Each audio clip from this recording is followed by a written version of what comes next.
அடுத்த 1000 ஆண்டுகளுக்கு பேசப்படக்கூடிய ஒரு ஆண்டு எதுன்னு கேட்டிங்கன்னா நிச்சயமாக 1984. 4 சம்பவங்கள். அதில் முதல் சம்பவம் அடுத்த 1000 ஆண்டுகளுக்கு பேசக்கூடிய ஒரு சம்பவம். மற்ற 3 சம்பவங்களை கூட 1000 ஆண்டுகளுக்கு பேசக்கூடிய சம்பவம் நான் சொல்ல மாட்டேன். ஆனால் ஒரு சம்பவம் போபாலுக்கு விஷவாயு கசிவு.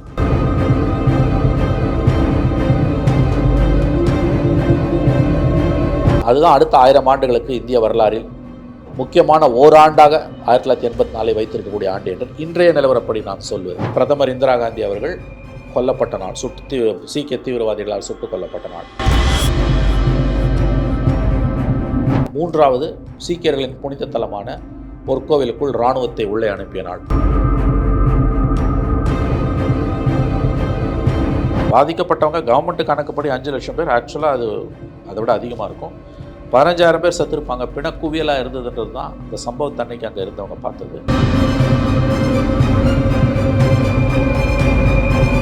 அந்த வாரன் ஆண்டர்சனை ராஜீவ்காந்தி தலையீட்டின் பேரில் அர்ஜுன் சிங் தன்னுடைய காரில் ஏற்றிக்கொண்டு போபால் விமான நிலையத்திற்கு போய் விமானம் ஏற்றி அங்கிருந்து அமெரிக்காவுக்கு தப்பியோட வழிவகை செய்தார் என்பதுதான் குற்றச்சாட்டு.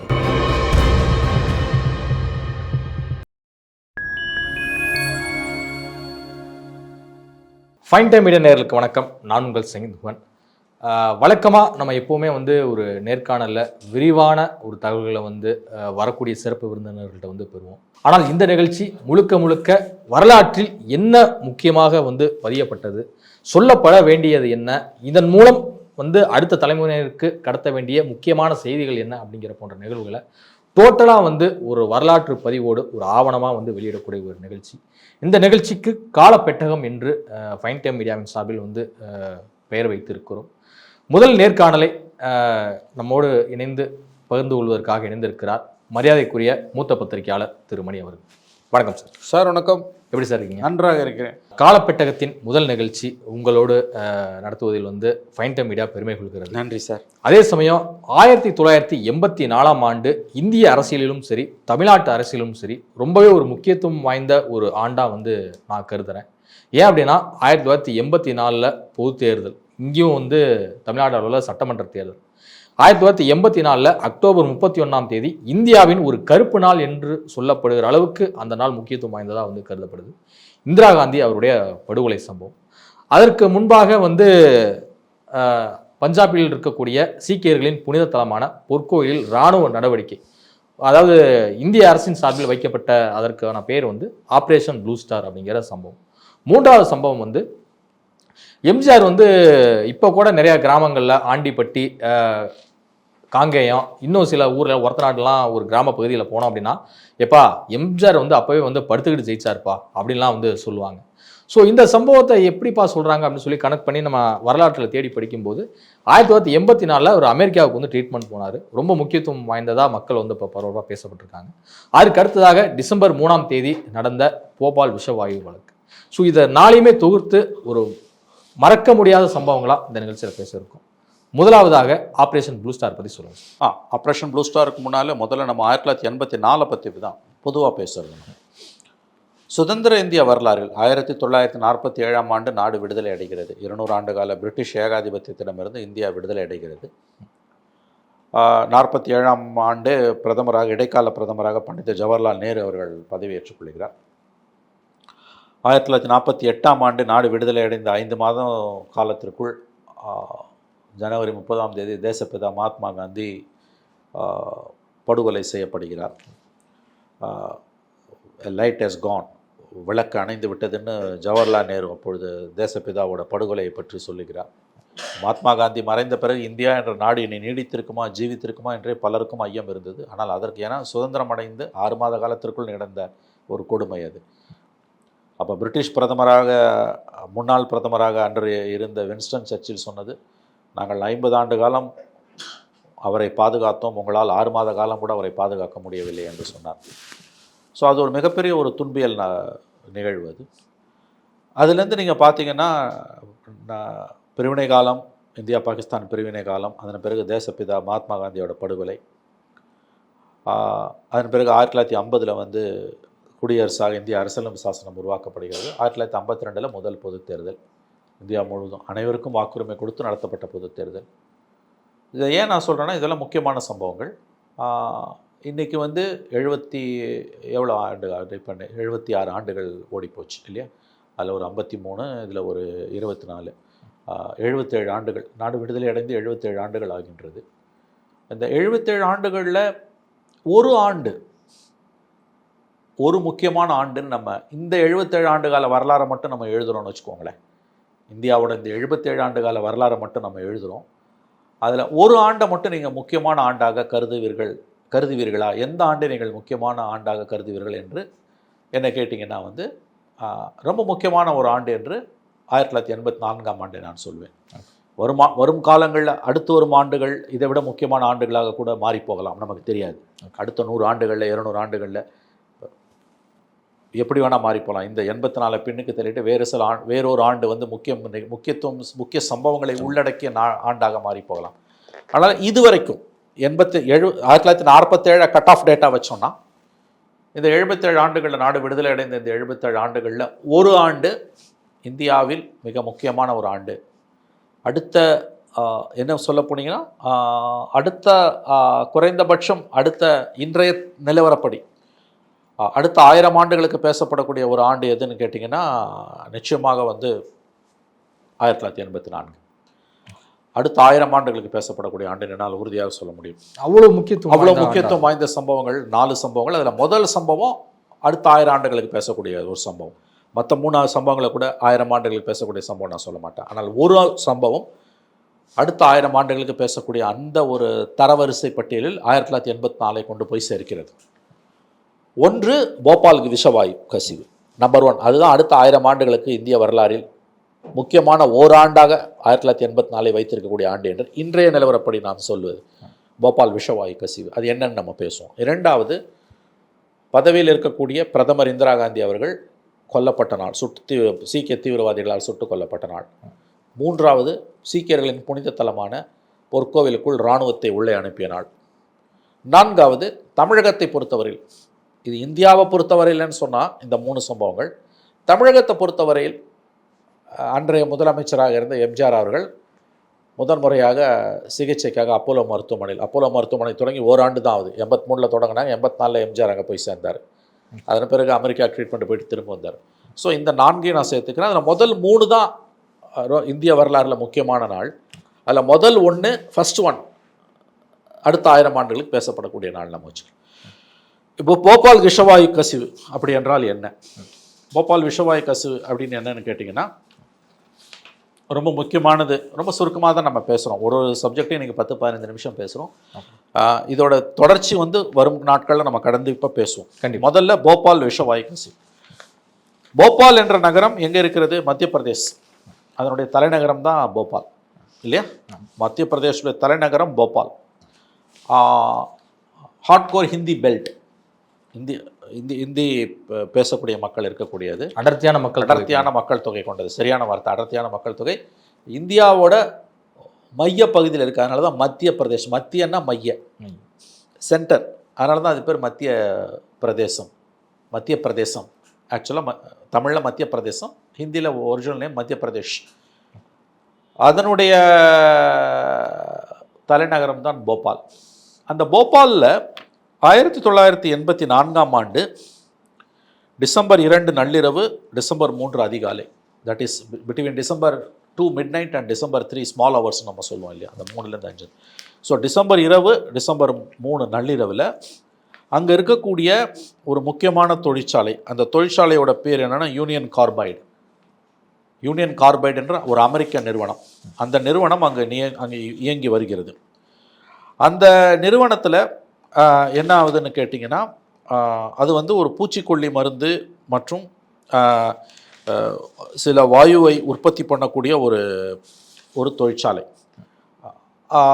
அந்த தொழிற்சாலையில் கசிவு ஏற்படுகிறது, விஷவாயு கசிவு ஏற்படுகிறது. அது வந்து ஒரு வாயுவை உற்பத்தி பண்ணக்கூடிய ஒரு தொழிற்சாலை.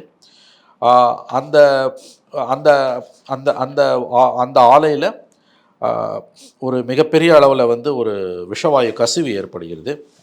அது பூச்சிக்கொல்லி மருந்துகளை எல்லாம் வந்து உற்பத்தி பண்ணக்கூடிய ஒரு சுருக்கமாக சொல்கிறதுனா, வரும் நாட்களில் நம்ம இது குறித்து மேலும் விரிவாக பேசுவோம். அது என்ன மாதிரியான வாயு, அது என்ன மாதிரியான கெமிக்கல், அது எப்படி லீக் ஆச்சு, அதுக்கு பிறகு எப்படி அதை சரி பண்ணாங்க, அதை சரி பண்ண முடியாமல் போச்சு, இதெல்லாம் நம்ம வரும் காலங்களில் பேசுவோம். ஆனால் சம்பவத்தின் அடிப்படையில் நம்ம பேசும்போது அந்தி டிசம்பர் 20, 20 டிசம்பர் 2, 3ஆம் ஆண்டுகளில் 3ஆம் தேதி டிசம்பர் 3 ஆக்சுவலாக 2ஆம் தேதி மிட் நைட்டு, 3ஆம் தேதி அதிகாலையில் விஷவாயு கசிவு ஏற்படுது.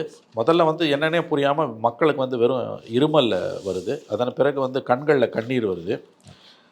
அப்புறம் அதன் பிறகு வந்து வயிற்றுப்போக்கு, உடல் எரிச்சல் எல்லாம் வந்து மருத்துவமனைகளுக்கு மக்கள் ஓடுறாங்க.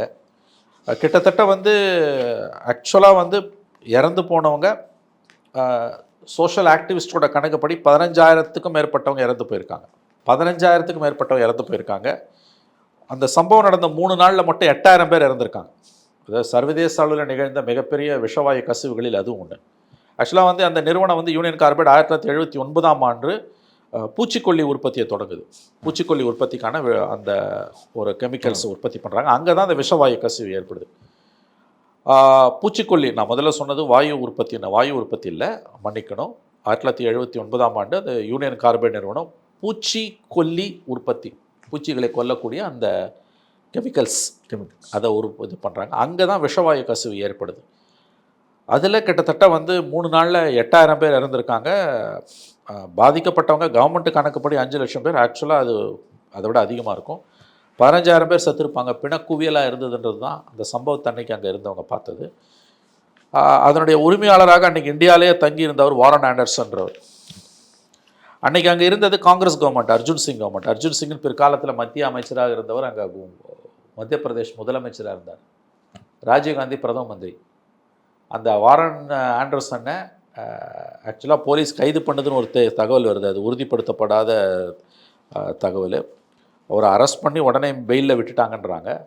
ஆக்சுவலாக குற்றச்சாட்டு, எதிர்கட்சிகள் வச்ச குற்றச்சாட்டு ராஜீவ்காந்தி கவர்மெண்ட் மேலே என்னென்னா, அந்த வாரன் ஆண்டர்சனை ராஜீவ்காந்தி தலையீட்டின் பேரில் அர்ஜுன் சிங் தன்னுடைய காரில் ஏற்றிக்கொண்டு போபால் விமான நிலையத்திற்கு போய் விமானம் ஏற்றி அங்கிருந்து அமெரிக்காவுக்கு தப்பியோட வழிவகை செய்தார் என்பது தான் குற்றச்சாட்டு. இந்த விஷவாயு கசிவு இது வந்து ஒரு பூச்சிக்கொல்லி ஆலை. அதில் கசிந்த விஷவாயுவால் தான் இவ்வளவு பேர் கொல்லப்பட்டார்கள். பல ஆயிரக்கணக்கான பேர் கொல்லப்பட்டார்கள். பல லட்சக்கணக்கானவர்கள் இன்னைக்கு வரைக்கும், அதாவது இந்த சம்பவம் நடந்து இந்த ஆண்டு 40வது நினைவு நாள். இந்த டிசம்பர் 40 வருஷம். இந்த டிசம்பர் 2ஆம் தேதி வந்ததுன்னா 40 வருஷம் முடியுது. இந்த 40 ஆண்டுகளில் அங்கே இன்னமும் அதோட பாதிப்புகள் இருக்குது. அதாவது செத்து போனவங்க புண்ணியம் செஞ்சவங்க. ஆனால் உயிரோட இந்த 40 ஆண்டுகளில் கண்ணு போய் காலு போய் விதவிதமான வியாதிகள், தோல் வியாதி, செரிமான பிரச்சனை, உலகத்தில் எத்தனை விதமான வியாதி உண்டோ அத்தனை வியாதியாலையும் பாதிக்கப்பட்டு அங்கே 40 ஆண்டுகளாக குத்துயிரும் குலையுருமாக வாழக்கூடியவர்கள் இன்றைக்கும் இருக்கிறார்கள். ரெண்டாவது, அடுத்தடுத்த தலைமுறைகள், அடுத்த 2 தலைமுறை, அன்றைக்கி வந்து 10 பருவத்தினராக இருந்தவங்க கல்யாணம் பண்ணிட்டு அவங்களுக்கு குழந்தை பிறந்து அவங்க கூருடா தோல்வியாதியால் பாதிக்கப்பட்டவங்க இன்றைக்கி இருக்காங்க. அவங்களுக்கு பிறந்தவங்க, அதாவது அவங்க பேர பிள்ளைகள் 3வது தலைமுறையும் இன்றைக்கி பாதிக்கப்பட்டிருக்காங்க. இன்னமும் போபாலில் அந்த பாதிப்பு தாக்கம் 40 வருஷமாக இருந்துகிட்டு இருக்குது. இப்போ ஒவ்வொரு மனிதனுடைய ஜீன்லேயுமே கலந்துடுச்சு அது. இதில் என்னென்னா, சம்பந்தப்பட்ட சில அதிகாரிகளுக்கு 2 ஆண்டு சிறை தண்டனை விதித்தது நீதிமன்றங்கள். பெரிய அளவில் இழப்பீடுகள் கொடுக்கப்படலை. மிகப்பெரிய போராட்டங்களுக்கு பிறகு கொடுக்கப்பட்ட இழப்பீடுகள் சொற்பமானவை என்று தான் அங்கே இருக்கக்கூடிய மக்கள் சொல்லுகிறார்கள். ஸோ இது வந்து சுதந்திர இந்திய வரலாறில் ஒரு மிக மோசமான ஒரு கருப்பு பக்கம். இந்த சம்பவத்துக்கு காரணமான அந்த தொழிற்சாலையின் அதிபர் வாரன் ஆண்டர்சன் இந்தியாவிலிருந்து தப்பி செல்வதற்கு ராஜீவ்காந்தி உறுதுணையாக இருந்தார். அதற்கு அர்ஜுன் சிங் அவருடைய கட்சியை சார் போபால் மத்திய பிரதேஷ் முதலமைச்சர் அதற்கு வந்து அவரும் வந்து உதவியாக இருந்தார் என்பதுதான் எதிர்க்கட்சிகளும் சமூக செயற்பாட்டாளர்களும் மனித உரிமை ஆர்வலர்களும் சர்வதேச அளவிலேயே வைக்கக்கூடிய குற்றச்சாட்டாக இருக்கிறது. வாரன் ஆண்டர்சனை அமெரிக்கர் என்ற காரணத்தால் நேரடியாக பிரதம மந்திரி ராஜீவ்காந்தியின் தலையீட்டில் வாரன் ஆண்டர்சனை அர்ஜுன் சிங் தன்னுடைய காரிலேயே ஏற்றிக்கொண்டு பத்திரமாக போபால் விமான நிலையம் போய் அங்கிருந்து அமெரிக்காவுக்கு விமானம் ஏற்றிவிட்டார். அதன் பிறகு இப்போ தான் அந்த வாரன் ஆண்டர்சன் இறந்து போனார். அவரை இந்தியாவுக்கு கொண்டு வர முடியல. இது வந்து அதனுடைய பாதிப்பை வந்து இந்தியா இன்றளவும் அனுபவித்து கொண்டிருக்கிறது. 3 தலைமுறைகளாக பாதிக்கப்பட்டவர்கள் பல ஆயிரக்கணக்கான மக்கள் இருந்து கொண்டிருக்கிறார்கள். அந்த தொழிற்சாலையை சுத்தப்படுத்துவதற்கு $2 மில்லியன் தேவைப்படும் என்றெல்லாம் சொன்னார்கள். ஆகவே போபால் விஷவாயு கசிவு என்பது சுதந்திர இந்திய வரலாறில் 1984ஆம் ஆண்டின் மிக முக்கியமான ஒரு நிகழ்வு என்பது மட்டுமல்ல, அடுத்த 1000 ஆண்டுகளுக்கு இந்திய வரலாறு எழுதப்படுமே ஆனால், உதாரணத்துக்கு 3024 இந்திய வரலாறு எழுதப்படுமே ஆனால், அதில் அதற்கு முந்தின 1000 ஆண்டுகள் அல்லது 2980ஆம் ஆண்டு ஒரு இந்திய வரலாறு எழுதப்படுமே ஆனால், அதில் ஒரு முக்கிய மைல்கல்லாக போபால் விஷவாயு கசிவு என்பது இருக்கும். நிறைய திரைப்படங்கள் அது குறித்து வந்து, நிறைய புத்தகங்கள் எழுதப்பட்டிருக்கின்றன. இந்த 40 ஆண்டுகளில் போபால் விஷவாயு குறித்து நிறைய புத்தகங்கள் எழுதப்பட்டிருக்கின்றன. பிபிசி சில ஆவணப்படங்களை தயாரித்திருக்கிறது. குறிப்பாக 2018ஆம் ஆண்டு என்று நினைக்கிறேன், சப்ஜெக்ட் டு கரெக்ஷன். அவங்க அங்கேயே போய் ஒரு வாரம் தங்கி டிசம்பர் மாதம், ஏன்னா இந்த மாதிரியான அக்கேஷன் வரும்போது அவங்க செய்வாங்க. பிபிசி ஒரு ஆவணப்படத்தை தயாரித்திருக்கிறது 2018. என்னுடைய நினைவுகள் சரியாக இருக்குமே ஆனால் 80களிலேயே, 84 இந்த சம்பவம் நடக்குது, 80களின் இறுதியில் 90களின் மத்தியில் நினைக்கிறேன். அப்பையும் பிபிசி வந்து ஒரு டாக்குமெண்ட்ரி தயாரிச்சது. உலகின் பல்வேறுன்னு சொல்ல முடியாட்டின் உலகின் சில முன்னணி தொலைக்காட்சி நிறுவனங்கள் ப்ளஸ் மீடியா ஹவுசஸ் வந்து இது குறித்து, போபால் குறித்து ரொம்ப டீட்டெயில்டாக ஒரு ஸ்டடி பண்ணியிருக்காங்க. இந்தியாவில் வந்து ஓரிரு திரைப்படங்களும் வந்திருக்கின்றன. இந்தியாவின் வரலாற்று அறிஞர்கள், இந்தியாவோட விஞ்ஞானிகளும் வந்து கட்டுரைகள் மட்டும் இல்லை, புத்தகங்களும் எழுதியிருக்கிறார்கள். அது ரொம்ப பெரிய ஒரு சப்ஜெக்ட். நீங்கள் போபால் கேஸ் ட்ராஜடியை பற்றி நீங்கள் ஒரு ஸ்டடி பண்ணுறீங்கன்னா, உங்களுக்கு வந்து நிறைய கிட்டத்தட்ட உங்களுக்கு எனக்கு தெரிஞ்சு ஒரு புத்தகங்களே ஒரு 30-40 புத்தகங்களுக்கு மேலேயாவது இருக்கும். நீங்கள் கூகுள் பண்ணிங்கன்னா வரும். ஆவணப்படங்கள் அதே மாதிரி ஒரு 1/2 டசன் ஆவணப்படங்களாவது இருக்குது. சுதந்திர இந்தியாவின் கருப்பு பக்கம். இதில் ரொம்ப முக்கியமானது என்னென்னா, ஒன்று வாரன் ஆண்டர்சன் அந்த யூனியன் கார்பைடோட ஆணவம் அழிச்சாட்டியும் அவன் வந்து பாதுகாப்பு இல்லாமல் நடந்துக்கிட்டது, அதுக்கு பிறகு போதிய நஷ்டஈடு கொடுக்காம மக்களை ஏமாத்தினது பாதிக்கப்பட்டவங்கள. இந்திய தரப்பில் வந்து வாரன் ஆண்டர்சன் அந்த கொலைகாரனை தப்பிச்சு போக அன்றைய ராஜீவ்காந்தி அரசு அனுமதித்தது. இவையெல்லாம் வந்து இந்த பிரச்சனையின் பல்வேறு பரிமாணங்கள். புரியுதுங்களா நான் சொல்கிறது? ஸோ போபால் கேஸ் ட்ராஜடியை பற்றி இது வந்து நம்ம ஒரு முதல் பதிவாக வச்சுக்கலாம் நம்முடைய ஃபைன் டைம் மீடியா நேயர்களுக்கு. வரும் நாட்களில் கூடிய வரையில் டிசம்பர் மாதத்திற்குள், ஏன்னா டிசம்பர் மாதம் 2ஆம் தேதி வந்து 2, 3ஆம் தேதிகளில் அதனுடைய 40வது ஆண்டு நிறைவை நாம் அனுஷ்டிக்க போகிறோம். கண்டிப்பாக நம்ம பேசணும். நாம் வந்து போபால் குறித்து ஒரு விரிவான காணொளியை வெகு விரைவில் நாம் நம்முடைய நேயர்களிடம் பகிர்ந்து கொள்ளலாம். தொடர்ந்து பல்வேறு நிகழ்ச்சிகளில் நம்ம வந்து பேசலாம் சார். நன்றி. கோவன், நன்றி.